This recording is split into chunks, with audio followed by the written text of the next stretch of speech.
Welcome to TMR farming.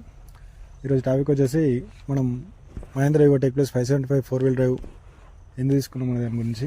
ఇంతకుముందుకైతే మనకు John Deere 5045 4-wheel drive బండి అయితే ఉండేది. ఆ బండి ఎక్స్చేంజ్ పెట్టి ఈ బండి అయితే తీసుకోవడం జరిగింది. ఆ బండికి ఈ బండికి డిఫరెంట్ ఏంది, అసలు దీన్ని ఎందుకు తీసుకున్నాం అనేది తెలుసుకుందాం ఈరోజు. సో ఫస్ట్ వచ్చేసి ఆ బండికి 8.8 టైర్లు అయితే వస్తాయి, ఫ్రంట్ టైర్లు. దానివల్ల బుడదలోకి వెళ్ళినప్పుడు దిగబడడం ఇబ్బంది అనేది జరిగింది దిగవట్లో వెళ్ళడానికి. ఈ బండికి వచ్చేసి 9.5 టైర్లు వచ్చేసరికి ఇలాంటి బుడదలో అయినా మంచిగా బయటకు వస్తుంది. నెక్స్ట్ వచ్చేసి ఆ 4-wheel బండి అయినా సరే 5045కి ఆపిల్స్ అనేది వేయాల్సి వచ్చేది. మనకి ఈ బండికి వచ్చేసి ఆపిల్స్ కానీ ఏం లేవు, డైరెక్ట్ 4-wheel కల్టివేటర్ కానీ రొటోవేటర్ కానీ డైరెక్ట్గా వేసుకోవచ్చు. ఇంకోటి వచ్చేసి మనకి మైలేజ్లో ఈ యువో వచ్చేసి గంటకి ఫస్ట్ సర్వీస్లోనే 5 లీటర్లు 1500 RPM మీద ఒక 5 లీటర్స్ అనేది దాగుతుంది. ఇంకా మనం మంచిగా నడుపుకుంటే 4.5 నుంచి 5 మధ్యలో వస్తుంది. జాండీర్ వచ్చేసి ఎంత మంచిగా నడిపినా 5 నుంచి 6 మధ్యలో వస్తుంది. ఫస్ట్ రొటోవేటర్ వేసేటప్పుడు అయితే 6 ఖచ్చితంగా తాగుతుంది. లాస్ట్ నాటేసే ముందు రొప్పుల్లో అయితే 5 వస్తుంది. దానికి దీనికి 1 లీటర్ అనేది డీజిల్లో మైలేజ్ తేడా వస్తుంది. నెక్స్ట్ వచ్చేసి రిపేర్లు చూసుకుంటే మనకు ఆ బండికి అయితే స్టీరింగ్ సిలిండర్ కిందికి రావడం వల్ల స్టీరింగ్ సిలిండర్ అనేది ఊకే పోతుంటాయి. దీనికి అలాంటి ప్రాబ్లం అయితే ఏం లేదు.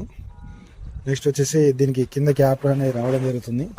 ఆ క్యాప్ కూడా ఒక 1000 గంటలకు 1500 గంటలకు ఒకసారి అరిగి పోవడం జరుగుతుంది. దీనికైతే ఇప్పుడు మనం 1000 గంటల వరకు అయితే నడిపినాం, దీంట్లో అలాంటి ప్రాబ్లం అయితే ఏం లేదు. నెక్స్ట్ వచ్చేసి బండి డ్రైవర్ నడపడానికి చాలా ఫ్రీగా ఉంటుంది. ఇక్కడ గేర్స్ కూడా పైనకి ఇవ్వడం జరిగింది. చాలామంది అంటారు జాండీర్ కంటే బెటర్ ఎందుకు ఉంటుంది బండి, జాండీరే బెస్ట్ అని. జాండీర్ ఇది నడిపిస్తున్నాం కాబట్టి చెప్తున్నాం.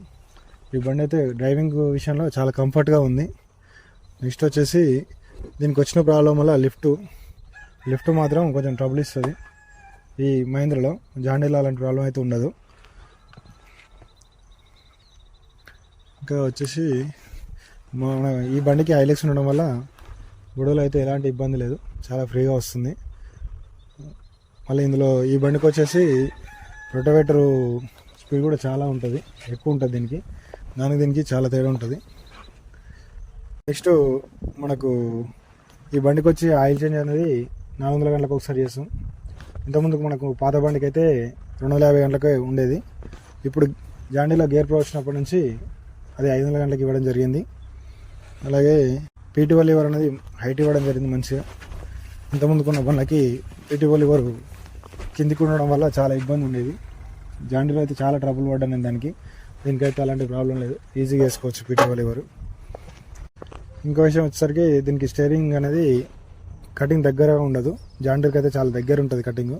దాంట్లో జాండీర్లో అదొకటి ప్లస్ పాయింట్.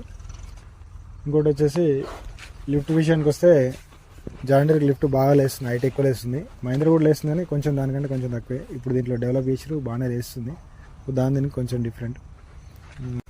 జాండీర్లో అయితే సెల్ మోటార్ కానీ డైమో కానీ 4 ఇయర్స్లో మనం ఎప్పుడు టచ్ చేయలేదు. అలాగే డీజిల్ పంపు కూడా ముట్టుకోలేదు.